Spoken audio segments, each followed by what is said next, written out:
Welcome to the Deep Dive.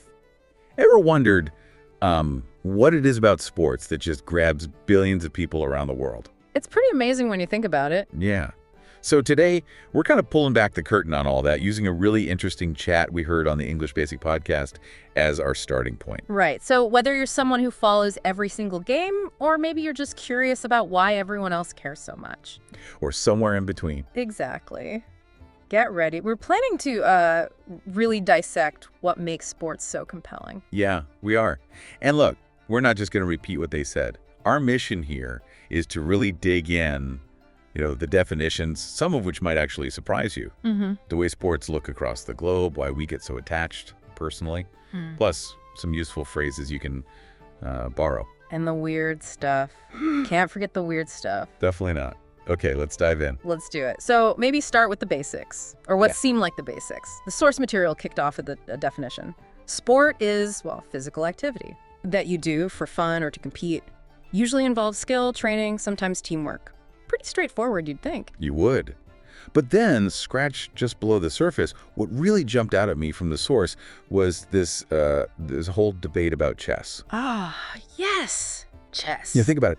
Intense strategy. Yep. High-stakes competition, definitely. Years of training, absolutely. Absolutely. But is it a sport like in the same way running a race is? The original hosts asked that directly. Sport or game?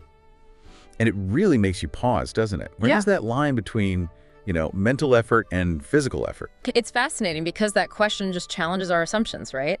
Does sport have to mean sweating and physical strain? Yeah. Or can that intense mental focus, the competition structure like you see in chess, be enough? It really broadens the idea of what might fit under that sport umbrella. Okay, let's zoom out a bit then. Look at the global picture. The source took us on this whirlwind tour of popular sports. Yeah, that was interesting. And it's pretty eye-opening. So here in the U.S., you got American football, basketball, they're huge. Dominant, yeah. But then hop over to Europe, and it's completely different. Football, soccer is everything. Absolutely. And then you look further east, India, for example. Oh, cricket. Cricket. The podcast mentioned it's almost like a festival there. That's huge. It's not just a game. It's like woven into the culture. That phrase really stuck with me, like a festival. It says so much about the passion. It really does. Maybe it connects to history or specific cultural things in a way that just elevates it. Could be. Then you've got Japan. Baseball's big, but also sumo wrestling. So much tradition there. Steeped in it. And Korea esports. The source pointed out people training like crazy to be pro video game players. Which brings us back to that definition question again, doesn't it? Exactly. The dedication, the strategy, it's all there. And what's interesting, despite all this variety, from sumo's physicality to esports' mental game, there are common threads, right? Teamwork shows up a lot. Strategy. Strength, speed. These basic human values, kind of. Yeah. And the source also mentioned national identity, that collective feeling when your country wins something big, like Olympic gold. It's a shared thing, a powerful shared emotional thing. Okay, so that's the what and the where. Let's tackle the why. Why do we get so involved, so emotional about these games? The podcast talked about that emotional roller coaster. Oh, yeah. The excitement, the nerves, the absolute joy, the heartbreak.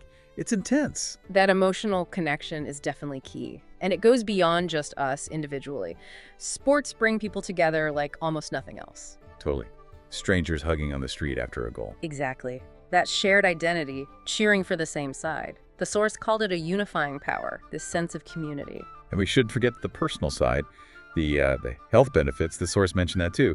Playing sports is just good for you, physically and mentally. Good stress relief, for sure. Yeah. Plus, that drive to compete, to test yourself. And let's be honest, the satisfaction of winning is pretty good too.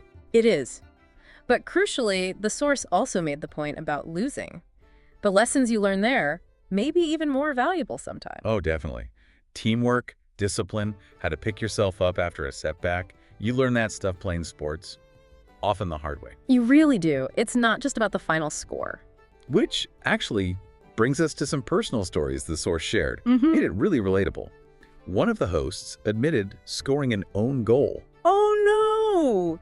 The own goal! Yeah, like a spectacular own goal in a school football match. Yeah. I think most people who've played team sports have some kind of embarrassing moment like that stored away. Absolutely. Those imperfect moments, they stick with you, don't they?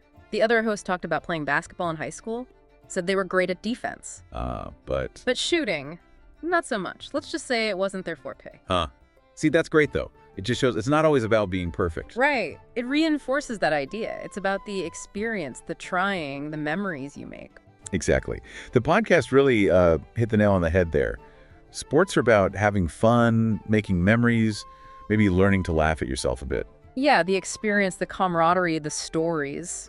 That's often what lasts, more than just winning or losing. Okay, changing gears slightly. Let's boost our vocabulary. The source highlighted some brilliant English idioms that actually come from sports, but we use all the time. Oh, these are good, like on the ball. Yeah. Meaning you're alert, you're paying attention. Like, wow, she's really on the ball with this project. Or hit it out of the park. That's a good one. Means you did something really, really well right, like a home run in baseball. That presentation, they hit it out of the park. Then there's throw in the towel. Meaning to give up, quit. Comes from boxing, doesn't it? Yep. When the corner throws a towel in. So you might say, I wrestled with that problem for ages, but finally had to throw in the towel. Okay, what else? Game changer. We hear that a lot. Yeah, something that totally changes the situation. This new software is a real game changer, like a goal that shifts the whole match. And one more. Jump the gun. To do something too soon. Like starting a race before the signal. They kind of jump the gun announcing the winner before it was official. And the great thing, as the podcast pointed out, is you can use these anywhere, not just when you're talking about actual sports. It's true. They're really useful. It's almost like learning a language itself is a bit like a sport, isn't it? What do you mean? Well, it takes practice, dedication. Sometimes you feel stuck, but you keep at it and you get better. Needs that same kind of persistence. That's a great analogy, actually. I like that. Okay, brace yourself now. Uh-oh. We're venturing into the weird zone. Our source mentioned some, let's say, unusual sporting events. Ever heard of cheese rolling? In England. I have. It sounds completely bonkers. People chasing a wheel of cheese down a super steep hill. Literally. Yeah. The podcast described it. It sounds like total chaos. Probably quite dangerous, too. You'd think so. What possesses people? Is it just the craziness of it? Tradition? Maybe a bit of everything. The thrill. So like there's squat ski, Yeah. and then there's wife carrying in Finland. Right. Carrying your partner through an obstacle course, fastest time wins. Definitely not your average track and field event. These things just show how creative humans are with competition, don't they? The source kind of observed that people will make a sport out of pretty much anything. And there's a lot of fun in that, isn't there? That slightly absurd side of things. Totally. Joy and humor in the unexpected. So as we start to wrap things up here, we wanted to throw some questions out to you, the listener. Questions that came up in the original podcast, too. Yeah, like, what's your favorite sport? Do you play yourself, or are you more of a watcher? And thinking about that weird stuff we just talked about, what's the most unusual sport you've ever come across? Give that one some thought. And finally, this one always gets people talking. Esports, with all the skill and strategy involved. Should they be in the Olympics? What do you think? It's a hot topic. These questions really get you thinking about your own connection to sports, don't they? Whether you're playing, watching, or just sort of observing it all. Exactly. So just to recap this deep dive, sparked by that English Basic podcast chat, we've gone from defining sport And questioning that definition. to looking at its global reach, the passion behind it, the personal side, even picked up some vocab. And ended up chasing cheese down a hill. Metaphorically speaking. Pretty much. We've seen how sports, in all their forms, connect to something really basic in us. You know, community, competition, trying to be our best. It's definitely about more than just who wins or loses in the end. For sure. And maybe that leaves us with a final thought to chew on. Think about all the different ways we humans play and compete. From, like, a casual kickabout in the park. All the way up to the Olympics. Right. What is all that variety, all these different kinds of sport? Tell us about what we value, about our different cultures, and ultimately, what does it tell us about ourselves? Something to keep pondering, definitely.